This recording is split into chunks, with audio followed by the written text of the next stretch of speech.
Ceci est un livre audio autogénéré par Google. Le beau métier de psychologue. Je suis un amant passionné de psychologie. Et vous? Vous êtes-vous dit un jour, j'aimerais bien devenir psychologue. Mais franchement, pourquoi voudriez-vous devenir psychologue? Questionnez donc un enfant de 5-6 ans, il ne fera jamais un tel choix. Quand on est gosse, on rêve d'être pompier, docteur, pilote, chanteur, que sais-je, mais sûrement pas psychologue ou psychiatre. Et d'ailleurs, qu'est-ce qui vous motiverait pour entreprendre des études de psychologie, plutôt que des études de médecine pour devenir psychiatre? Quelle différence faites-vous entre un psychothérapeute, un psychanalyste, un psychodramatiste? Qu'est-ce qu'un psychologue clinicien au XXIe siècle? Que fait-il réellement? Quels sont son rôle, son statut, ses fonctions? Que peut-on en attendre? Je ne parlerai ici dans ce premier volume que d'une forme de pratique thérapeutique que je connais bien, le psychodrame existentiel. Un deuxième tome sera consacré aux pratiques extra-européennes et un troisième, plus autobiographique, à ma formation personnelle.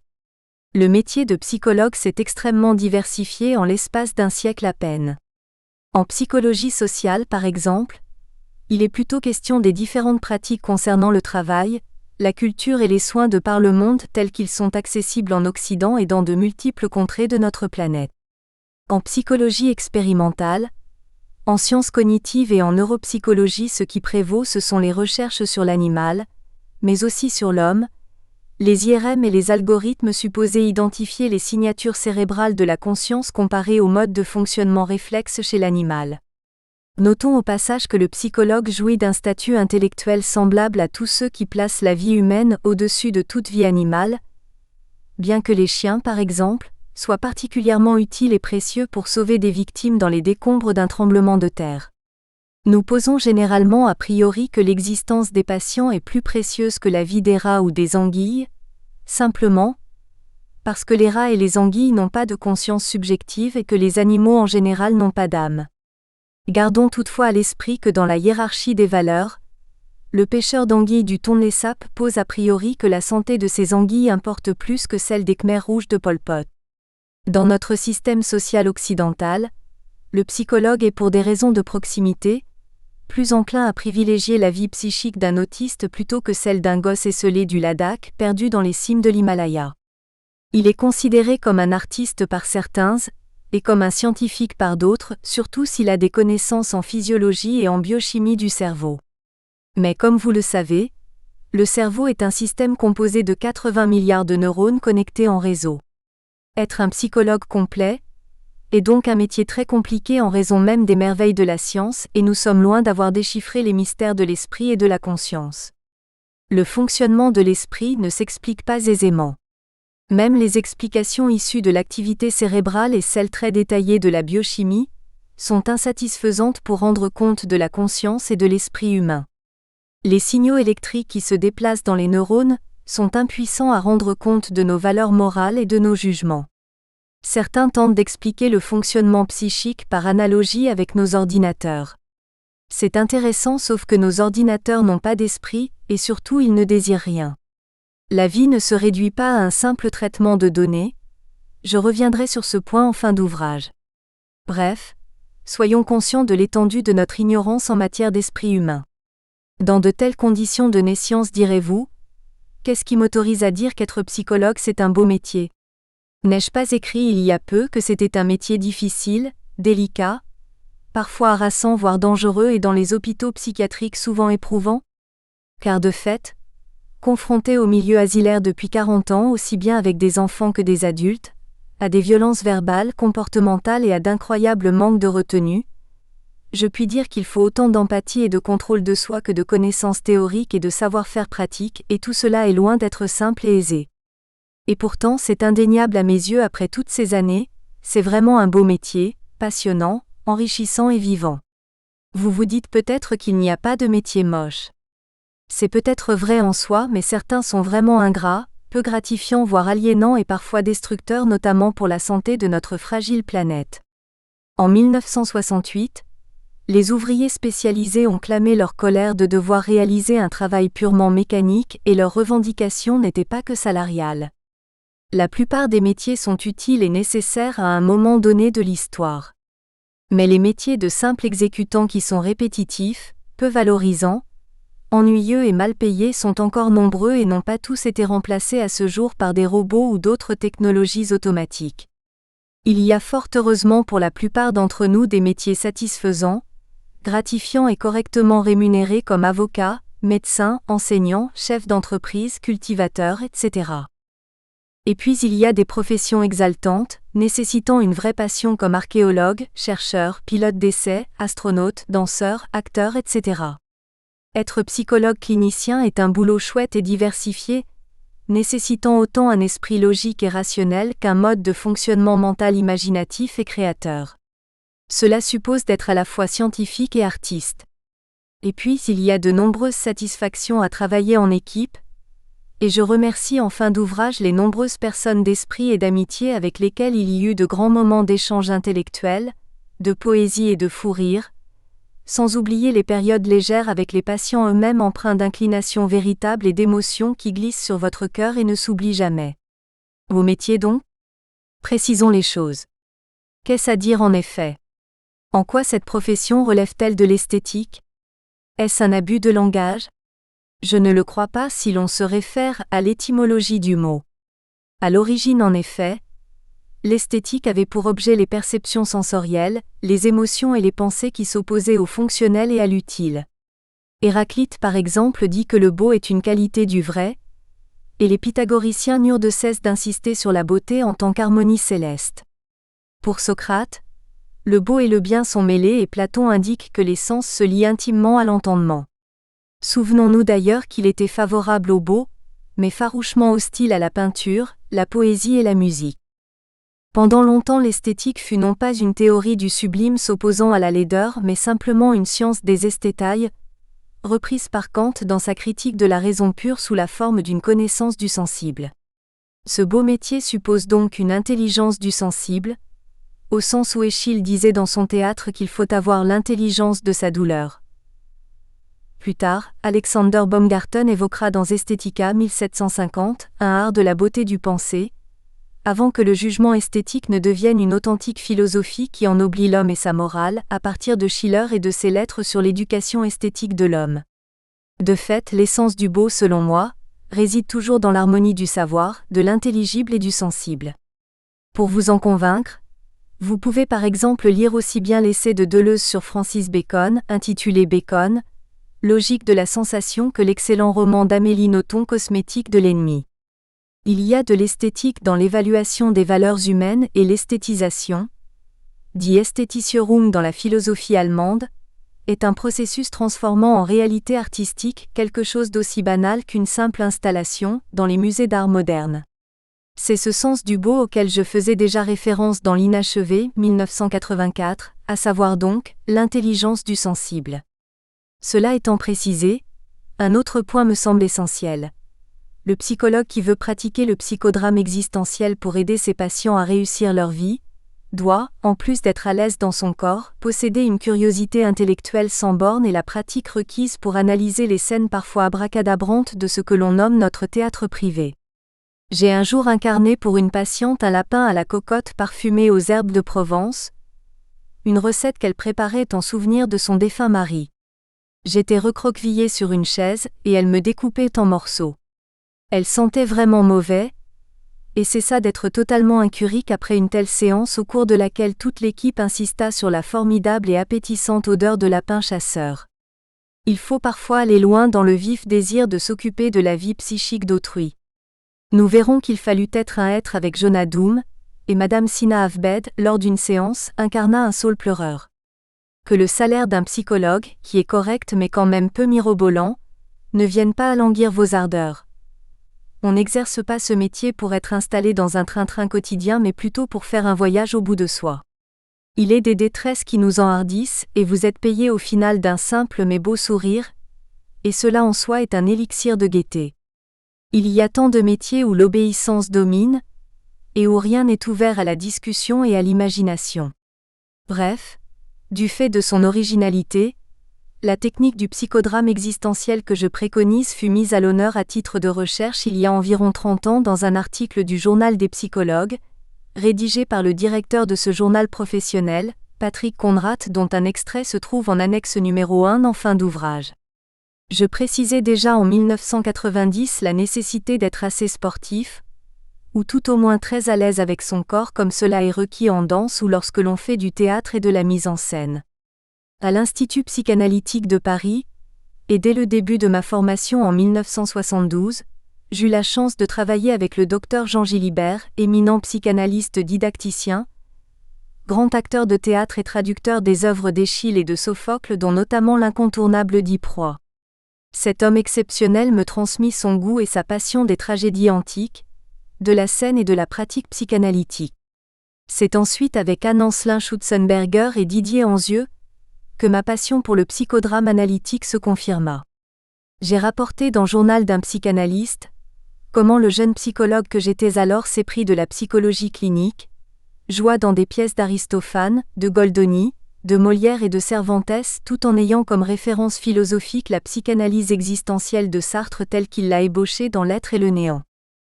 Sans doute faut-il un peu de toutes ces passions pour exercer le beau métier de psychologue. Et à l'hôpital ou en dispensaire, la clinique il faut pouvoir l'aimer un peu, beaucoup, passionnément mais pas à la folie. Car si l'on est soi-même embourbé dans une névrose et mal à l'aise sur une scène, comment venir réellement en aide à ceux qui sont prostrés ou qui perdent pied avec le réel? Quand on se sent poursuivi par des démons, comment avoir le goût de comprendre ceux qui sont en proie à de mauvais anges? Comment porter secours aux victimes d'images ahurissantes de terreur, quand à l'hôpital ils se cabrent ou vous insultent? Comment faire aussi avec celui qui voit des saumons remonter l'autoroute, celle qui s'habille en rose pour un enterrement ou qui peint son chat en vert car ça fait écolo, et tous ceux dont l'esprit est si ouvert que le cerveau est parti se promener? Pour la plupart d'entre nous le soleil se lève à l'est mais pour beaucoup d'agités du bocal, c'est l'inverse au point que dans certains services de psychiatrie classique, à ceux qui sont à la fois angoissés, morcelés, abandonnés, sans identité, certains soignants font des prix de groupe avec traitement lourd à la clé. Oui, j'affirme qu'être psychologue est toujours un métier fascinant. Il n'y a pas de routine, car aucune folie ne ressemble à une autre. Je n'idolâtre absolument pas les fous contrairement à André Breton et la plupart des surréalistes, mais j'aime toujours offrir mon aide à ceux que les hasards de la vie ont privés d'amour et de liberté. En fait, ce métier nous apporte de grandes joies et le psychodrame existentiel a permis pendant 40 ans à bien des patients de bafouiller leurs craintes de l'avenir, de ne pas rester seuls en état de stupeur, de dynamiter leur timidité maladive, de donner de l'entrain et d'ensoleiller la vie de grands anxieux comme Jonadoum. Dans l'un des plus prestigieux hauts lieux de la folie, j'ai tenté d'apaiser les dingueries et les extravagances de quelques énergumènes qui furent de véritables tornades. Un exemple, critiquant son psychiatre, l'un d'eux lança un jour « Vous connaissez le parfum Pur Hasard ?» « Non, répondit mon collègue. « Alors, mettez-vous un doigt dans le cul et sentez. Si ça sent bon, c'est du pur hasard. » Et il partit d'un fou rire. Des propos inconsidérés et choquants comme cela ne sont pas rares à l'hôpital psychiatrique, mais notre déontologie, face aux patients, nous interdit d'émettre un jugement d'estime. Sina Avbed elle-même, évoquant sa dépression après une séance, lança à la ronde avec une ferveur cyclonique. Être au bout du rouleau, c'est pas génial surtout quand on est aux toilettes. Et croyez-moi aux chiottes, si votre montre y tombe par mégarde, vous aurez un temps de merde. Moi, en ce moment ça va mieux. Je songe aussi à Christian X, dont j'ai rapporté l'histoire dans le dur métier de psychologue, et qui se prenait pour le Christ. Un autre malade que j'ai nommé Highlander, lui lança avec provocation. Ce n'est pas toi le fils de Dieu. Moi, le Christ, je l'ai vraiment vu dans la rue. Comment ça? Dit l'autre. Et Highlander fit en éclatant de rire. C'est le seul qui prenait les passages cloutés.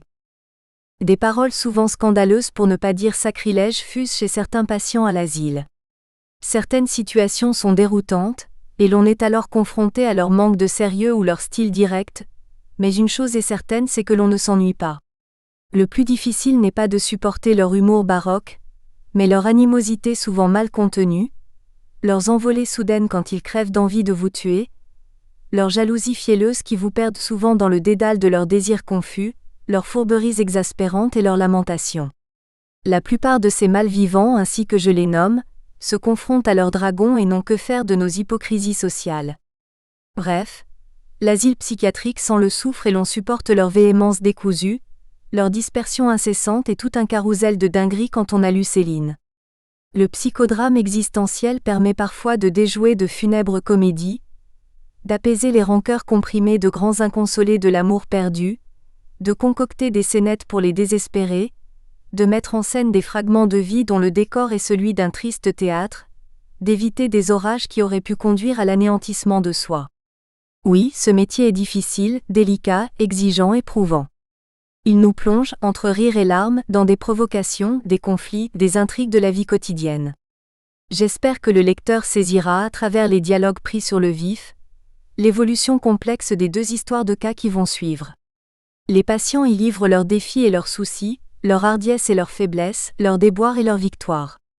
Et comme j'aime mon métier qui est vraiment un super job, sans pour autant d'ailleurs être toujours super cool, j'aimerais dire encore ceci aux étudiants et aux professionnels de la santé mentale.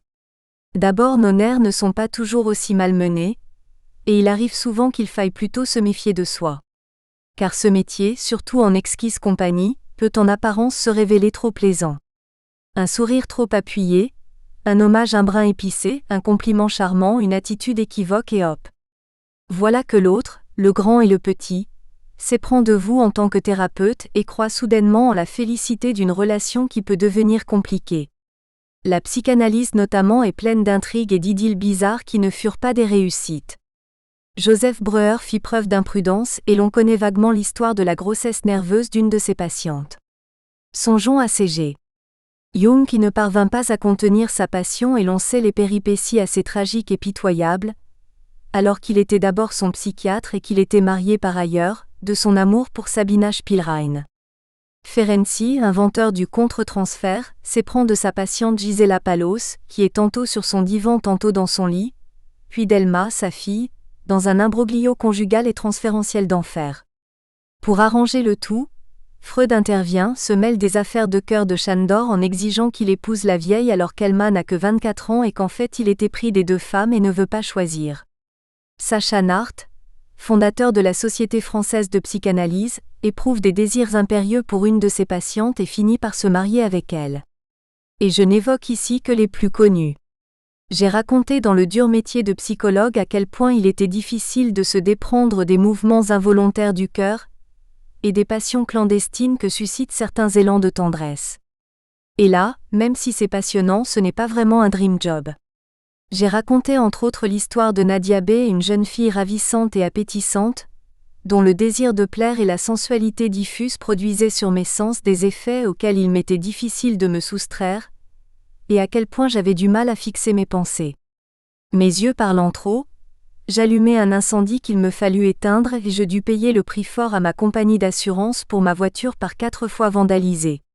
Je parvins à temps à prendre mes distances mais ce fut épique. Sans parler de cette patiente dont j'ai évoqué les tribulations par un acronyme qui lui allait à merveille, elle a chaud au cul. C'est elle qui hurlait en me voyant dans le couloir de l'hôpital. Oh my God. Michel. Vous ne trouvez pas qu'il fait un temps à bouffer le cul de la Reine des Neiges ? Au fait, dites-moi docteur, tant que vous êtes là, le chef de service il est con à plein temps ou c'est juste une passion ? Il m'est arrivé de lancer sur un registre identique un jour qu'elle trouvait ma femme craquante. Et oui, elle fait de l'arthrose. C'est vrai, parfois ça peut distraire, mais je vous assure qu'à force de tels travers constitue une réelle épreuve dans l'exercice de ce métier. Pour conceptualiser cela, je dirais qu'il faut être relativement antifragile. Cela veut dire être capable de congédier nos attirances, nos réprobations et nos soucis personnels, ne pas donc se laisser aller aux griseries dangereuses que dispensent certains délires voire à certaines de nos propres attitudes, et c'est loin d'être facile, se rendre disponible aux choses essentielles, et avoir la passion de concevoir des dispositions toujours nouvelles. Cela ne veut pas dire se cacher à soi-même ses faiblesses, mais plutôt savoir, face à l'adversité, se catapulter dans un autre songe. Dans l'idéal, mais dans l'idéal seulement, le psychologue est quelqu'un qui est capable de transformer des événements en avènements malgré le vacarme et l'agitation affairiste du monde. De ce fait, ce beau métier est empreint de préoccupations inventives et d'évolution au gré des aventures que vivent nos patients, même s'il faut les accompagner parfois jusqu'aux frontières de leur terreur. Chaque malade étant unique, il faut être prêt à faire du sur-mesure et non pas appliquer les principes d'une doctrine à la mode. Au fond, chaque thérapie est une œuvre singulière. Pour exercer au mieux notre travail, il faut aussi avoir la passion de lire un peu de tout. Certes, on lit moins Hippocrate que l'auteur d'Harry Potter, mais il n'est pas inutile de savoir par exemple qu'Hippocrate fut le premier au 5e siècle avant notre ère à plaider pour une médecine du corps et de l'esprit, le malade étant considéré dans sa totalité à l'instar de ce que préconisent les bouddhistes d'Orient. Idem pour Aristote, dont le traité de l'âme vous rebute peut-être si votre prof de philo n'a pas su vous le faire apprécier, et c'est dommage. Les pionniers de la médecine psychosomatique, comme Alexander, Marty, Musan et d'autres ont développé les idées de Platon et d'Aristote qui notent dans son traité « L'âme ne subit aucune passion et n'accomplit aucune action qui n'intéresse le corps. » Et puis, comme je n'écris pas d'essais du style la psychanalyse fastoche ou le psychodrame pour les nuls, je partagerai volontiers avec mon lecteur ma lectrice les éléments cliniques et théoriques nécessaires pour comprendre l'enjeu des scènes improvisées et lui donner éventuellement envie d'entreprendre une formation. Pourquoi un journal des séances ? Les comptes rendus des 2 histoires de patients que vous allez découvrir dans la suite sont à lire comme le journal de Mehrer.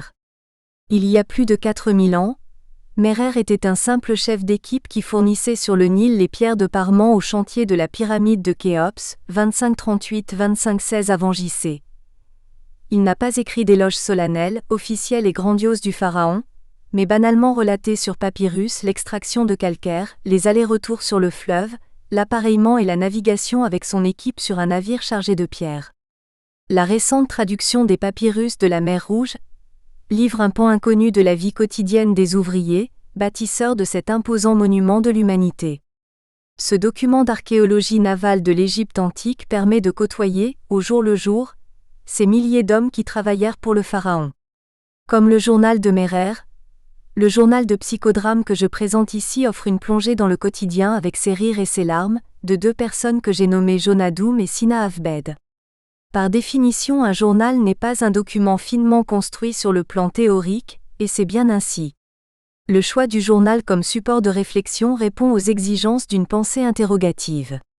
Un journal consigne les progrès, les arrêts, les reprises, les trébuchements, les tâtonnements, les zigzags et les impasses. Après tant d'années de sécheresse structuraliste où dominaient les théories pures, il est temps d'oser avoir les mains sales, entendez de renouer avec la tradition empiriste. Déjà, dans le dur métier, je soulignais l'importance de revenir aux choses mêmes, aux mots échangés, mais aussi au corps à corps en ce qui concerne le théâtre thérapeutique, bref à ce qui se passe vraiment dans une consultation. De fait, ici les notes prises concernant les 2 patients le furent par des étudiants ES en master de psychologie. Cela constitue une sorte de carnet de voyage où l'enjeu n'est pas le destin, mais la destination. Où l'on verra que ce métier n'est pas de ceux que l'on embrasse en toute innocence, et que loin des sensibleries humanistes où affleure une âme amoureuse des êtres ou même la gentillesse inoffensive d'un copain ou d'une amie, il faut plutôt souvent avoir l'art de déplaire et la technique dite du chasseur d'éléphants, utilisée avec Jonah a parfaitement sa place. Il est possible malgré tout, de tenter de théoriser une action thérapeutique, ce que je vais faire dans la suite, en ayant recours à la linguistique pragmatique et à la psychanalyse existentielle. Mais il n'en reste pas moins vrai qu'avec des patients psychiatriques assez perturbés, nous sommes toujours en situation de navigation à vue. Cela signifie qu'il y a une asymétrie fondamentale entre ce qu'une personne est à un moment donné de son existence et ce qu'elle devient. Les éléments de ce journal montrent l'évolution de ces 2 personnes, mais aussi les importantes difficultés rencontrées lors du voyage. On y trouve donc les victoires et les déboires, les hardiesses et les faiblesses, les défis et les soucis de chacun. Les notes de ce journal restituent les échanges tels quels. C'est l'auteur des mots qui m'a inspiré cette transparence qui défie la fausse puissance de nos théories.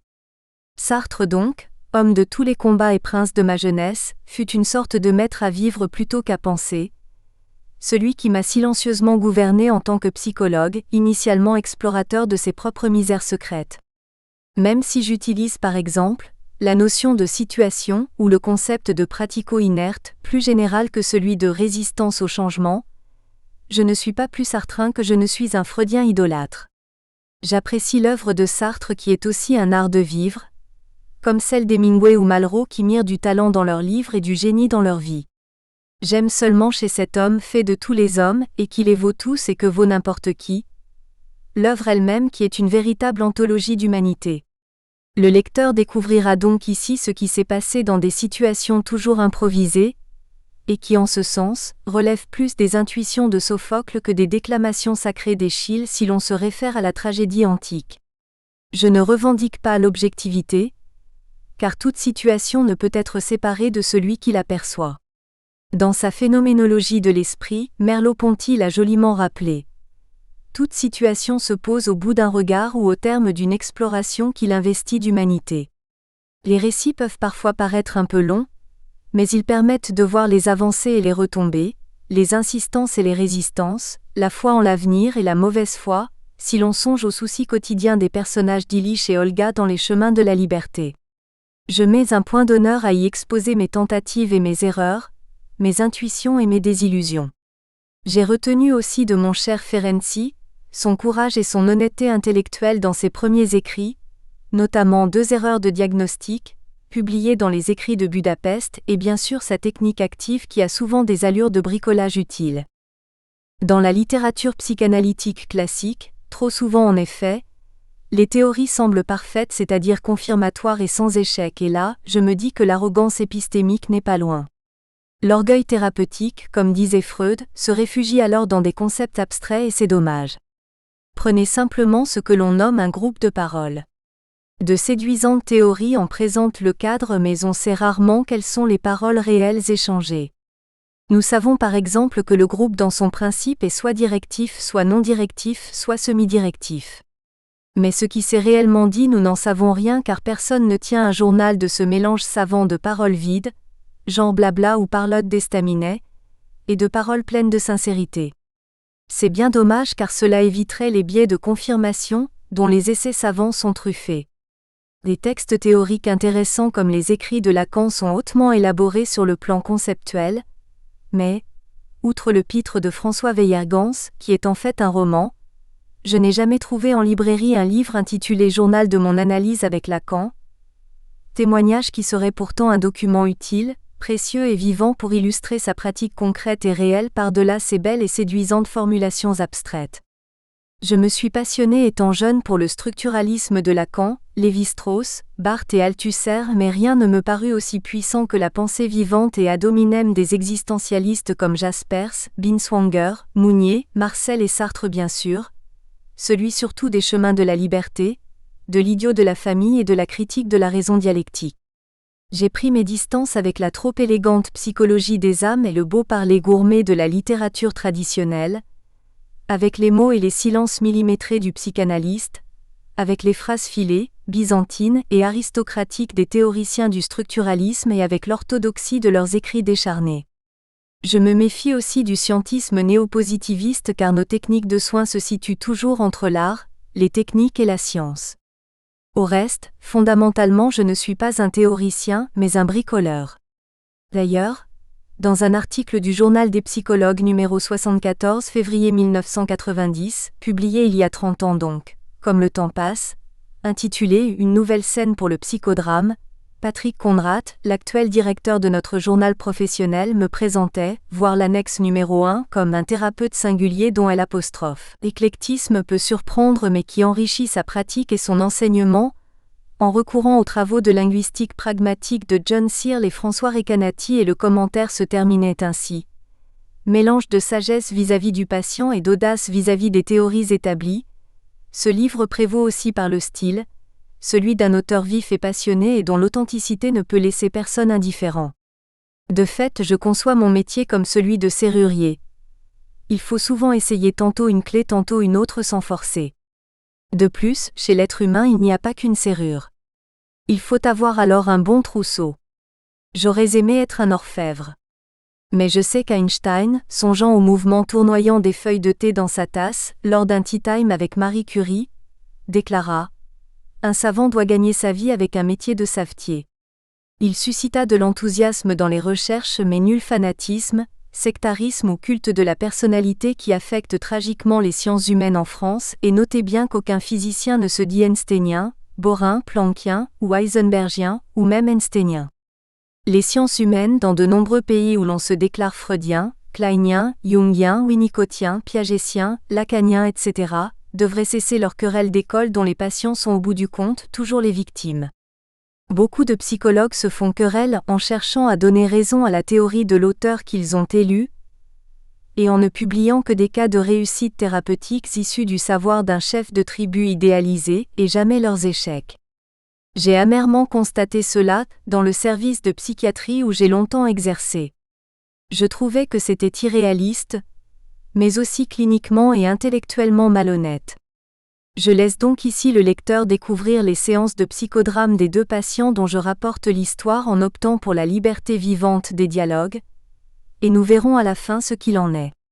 J'ai tenu à publier un cas d'échec total, et 9 succès d'en guérir par le théâtre thérapeutique, et 3 cas d'échec sur 20 dans le dur métier de psychologue. Trop de psychologues et de psychanalystes dissimulent leurs échecs, et ne publient que les cas qui confirment la théorie qu'ils défendent.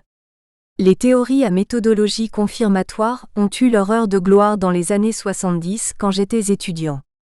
C'était terrible. Dans toutes les théories, les mères étaient la cause de tout. On expliquait l'autisme, les psychoses, l'anorexie par l'emprise ou les violences maternelles. Des ouvrages savants confirmaient avec aplomb la culpabilité des génitrices, sans jamais aucun témoignage d'infirmation de la théorie. Cela donnait ceci: quand la mère était présente, elle était mauvaise. Quand elle était absente, elle était rejetante et mortifère. Quand elle n'était ni présente ni absente, elle était diabolique. La publication d'un journal clinique authentique aurait peut-être évité ces écueils absurdes et stigmatisants, mais à l'époque il n'y avait rien. Vint ensuite une conception nouvelle et très à la mode, celle des mères suffisamment bonnes. Entendez celle qui avait à l'égard de l'enfant, ni peu de désir, ni trop de désir.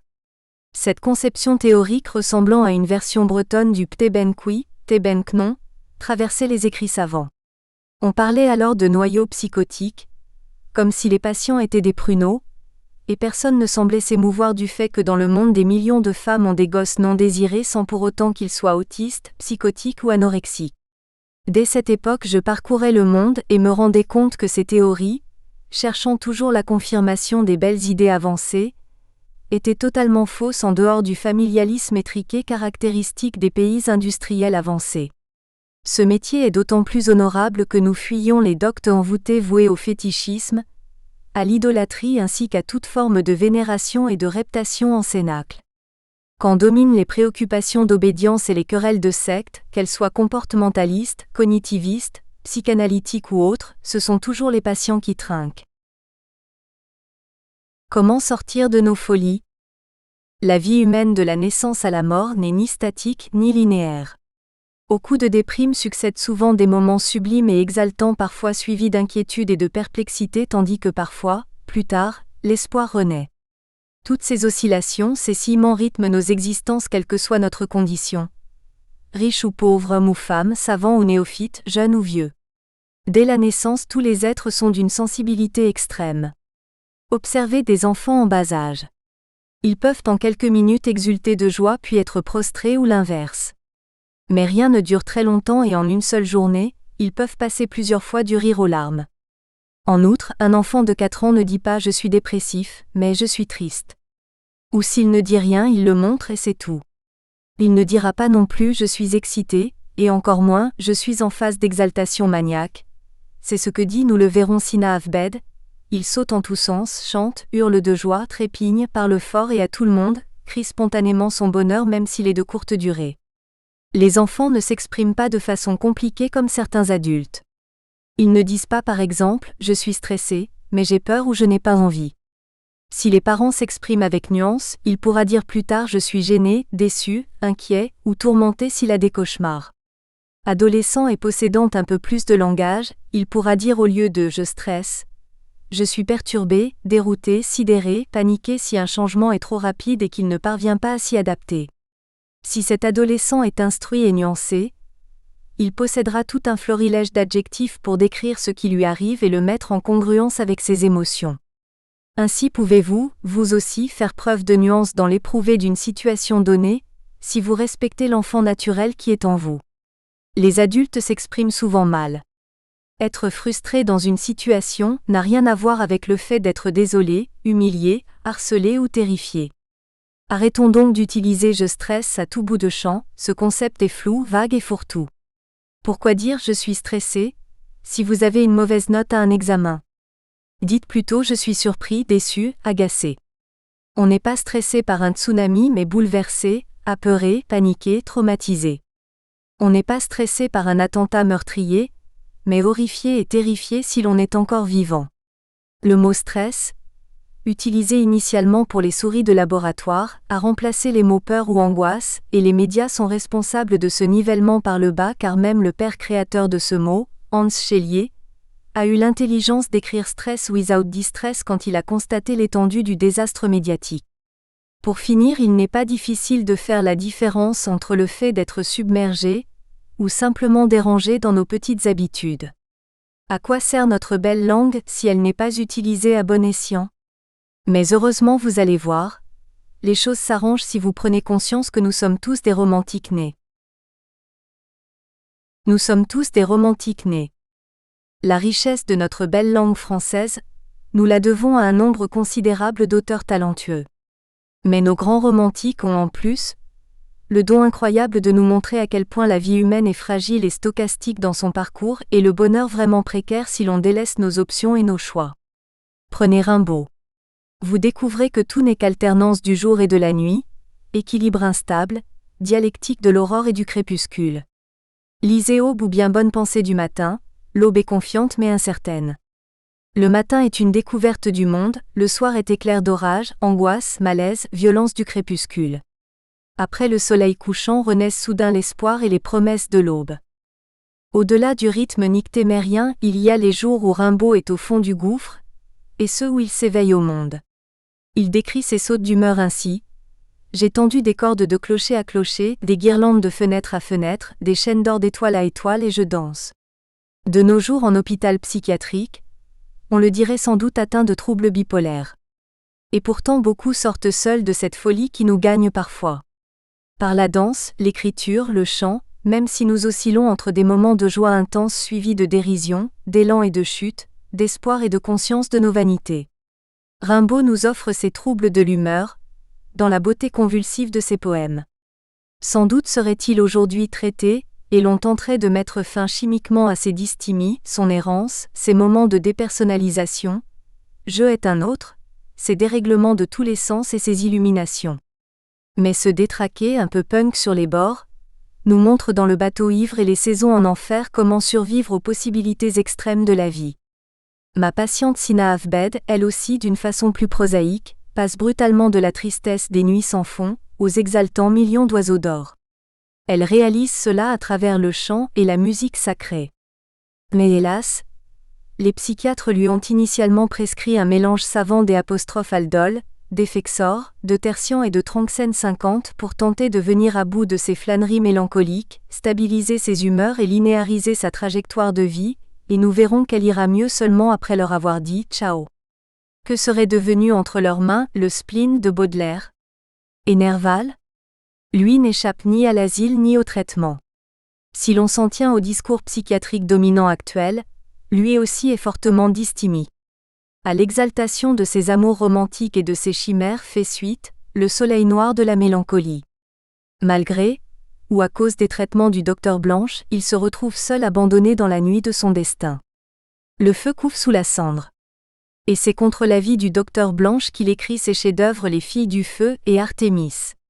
Les critiques diront de lui après son suicide qu'il a enfermé sa nuit sous le givre d'un pur cristal. Nerval nous lègue cette phrase sublime: dirige ton rêve au lieu de le subir. On n'apprend pas aux poissons à nager.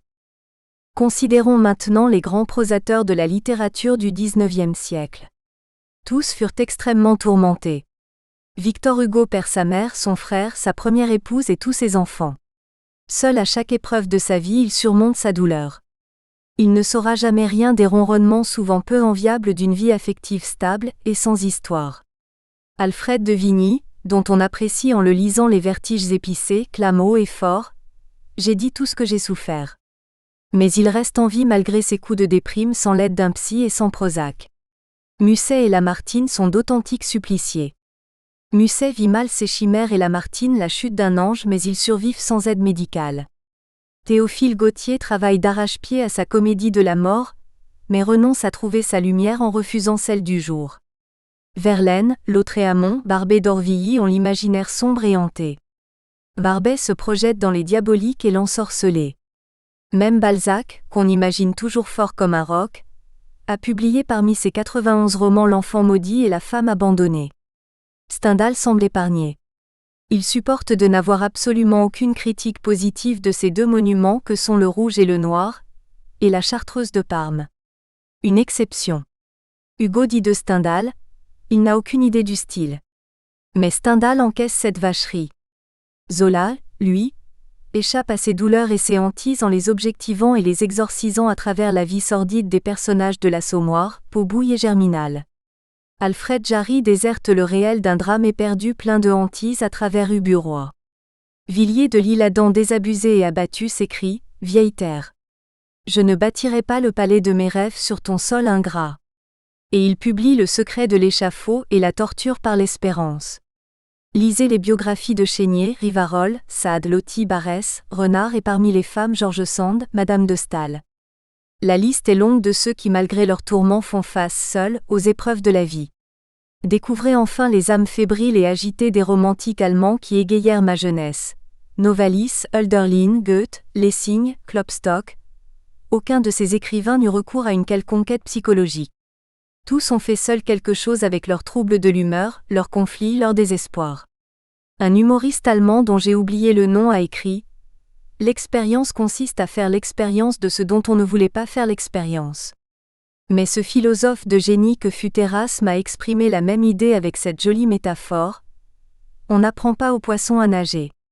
Ne soyons donc pas dupes de certaines illusions thérapeutiques.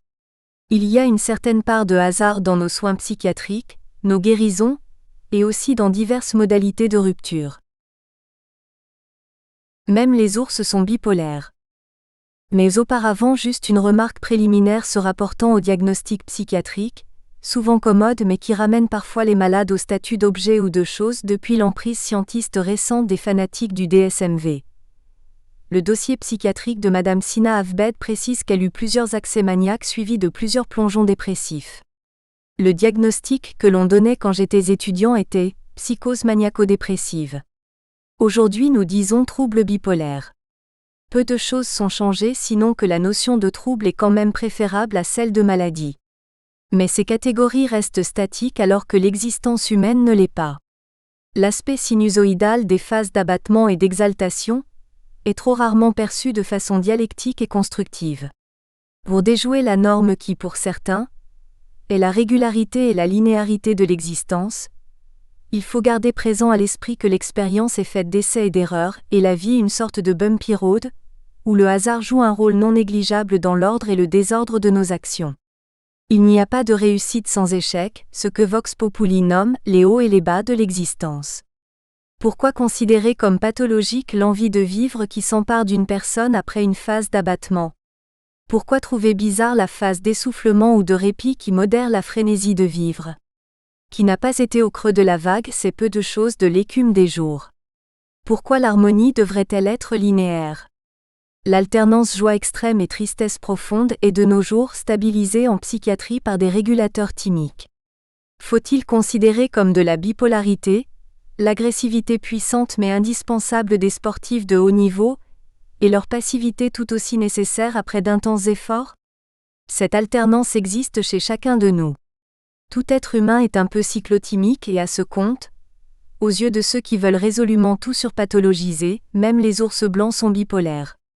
Il y a bien sûr une question de degré, mais attention, le lit de Procuste n'est jamais loin du fameux juste milieu d'Aristote. Beaucoup de gens pensent que la normalité se situe dans l'entre-deux des positions extrêmes.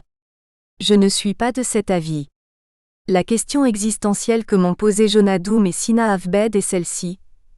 qu'est-ce que leurs troubles peuvent m'apprendre de la condition humaine?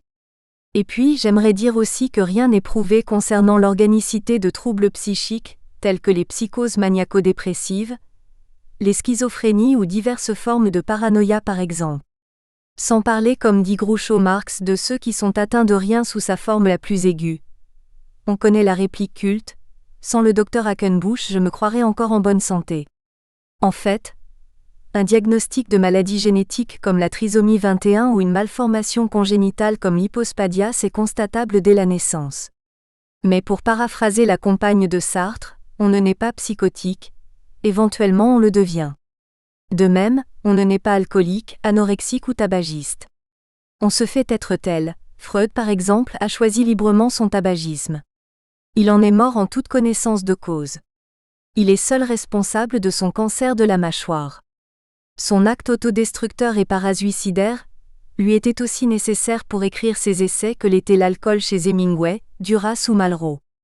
Je vais revenir plus loin sur cette question fondamentale des diagnostics psychiatriques qui prennent trop souvent la forme de pronostics pour les patients comme pour certains soignants, et qui me semble être un véritable fléau mental.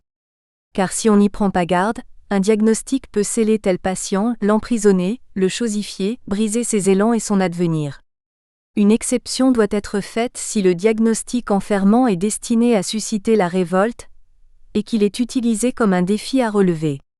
Il faut pouvoir prendre en compte une certaine plasticité de l'espace psychique et se montrer soi-même plutôt souple que rigide. Le vase ou l'élastique. En effet, un apport précieux que je puis rapporter ici de mes rencontres avec Pierre-Gilles de Gênes est le concept de plasticité et de seuil de rupture. C'est très utile pour comprendre la dynamique des psychoses et des névroses. De Gênes travaillait sur ce qu'il nommait « les objets fragiles », et expliquait comment il pouvait théoriser à partir de l'étude des bulles de savon, des nouilles, du chewing-gum. Et j'ai compris que le pop-corn par exemple, qui saute en tous sens quand on le chauffe, a quelque chose à voir avec le moi éclaté et dispersé de certains schizophrènes. De même la colle, la guimauve, le caramel mou qui ont des propriétés élastiques et ductiles, peuvent être une belle métaphore des phénomènes adhésifs dans les psychoses symbiotiques. Nous devons à cet éminent physicien une géométrie du tordu, de l'enchevêtré, du disloqué utile aux psychologues qui aiment exploiter certaines bizarreries topologiques et propriétés physiques dans leur rapport au mode de fonctionnement psychique. L'étude des milieux désordonnés, les modèles de turbulence, les polymères et les substances élastiques qui craquent sous contrainte à un certain seuil de rupture sont essentiels dans notre pratique clinique. Ainsi peut-on distinguer les ruptures fragiles et les ruptures ductiles. Une rupture fragile est une brisure brutale et sans déformation comme par exemple un vase en cristal qui se casse net sur un sol dur. La cassure brutale est caractéristique d'un passage à l'acte violent, plastique, imprévisible, irrémédiable et peut être une illustration de la rupture de liens affectifs chez des patients psychotiques fragiles. Je me souviens d'une patiente qui lança violemment sa perfusion contre l'aquarium d'un pavillon d'interné, uniquement parce qu'elle n'avait pas de permission de sortie. Dans le cas de M. Doom, la rupture avec le groupe de psychodrame fut immédiate et brutale, caractéristique d'une rupture dite fragile. Nous verrons que la rupture de Sina Afbed avec son mari s'étire sur des mois et des années comme un élastique d'une souplesse apparente caractéristique de situations complexes, et sa rupture est dite ductile, c'est-à-dire qu'elle traîne en longueur. Un élastique se déforme jusqu'à un certain seuil au-delà duquel il craque. Les expressions populaires souvent utilisées sont « il a trop tiré sur la ficelle » ou « je vais craquer ». C'est souvent une métaphore de lien névrotique. Un vase de cristal se brise d'un coup, c'est plutôt caractéristique des réactions psychotiques. Le formidable métier qui est le nôtre suppose que nous soyons vraiment antifragiles ou en tout cas moins fragiles que nos patients. L'image d'Épinal du psy-modèle est idyllique et assez ridicule. On imagine le psy toujours en forme de quoi ? Dirait Popeye, qui s'y connaît en élongation, équilibré et sans souci. Vous bafouillez ? Votre psy est éloquent. Vous êtes timide ? Il est sûr de lui. Vous êtes hors de vous ? Il reste calme. Vous l'injuriez ? Il est d'une courtoisie olympienne. Vous fulminez ? Il reste neutre. À vos yeux, il n'a pas de peine de cœur, car souvent vous allez le voir pour ça. Il n'a pas de problème de famille, ni de santé, ni d'argent, ni de hiérarchie, Bref, rien de sérieux ne l'incommode.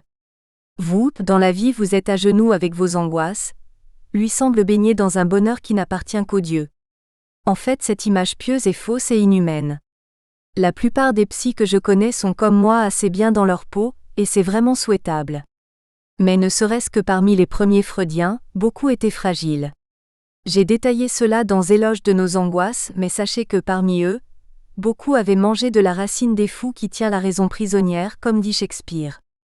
En effet, par-delà la littérature ensoleillée et chatoyante des hagiographes du maître viennois, sachez qu'il y eut des risques importants à être pris en charge par de psys névrosés et suicidaires, lesquels eurent pourtant de nombreux patients aussi fragiles qu'eux. Parmi les plus connus citons Victor Taask, W. Steckel, H. Zilberer, P. Federn, O. Weininger, M. Kahn, V. Benussi, de Clérambault, O. Gross, Geroheim puis B. Bettelheim, G. Deleuze, tous furent plutôt vases de cristal que souples élastiques et mirent fin à leur jour dans des circonstances parfois effroyables. Et parmi les femmes... Nous espérons que vous avez apprécié cet aperçu. Pour continuer à écouter ce livre audio sur Google Play Livres, utilisez le lien dans la description de la vidéo.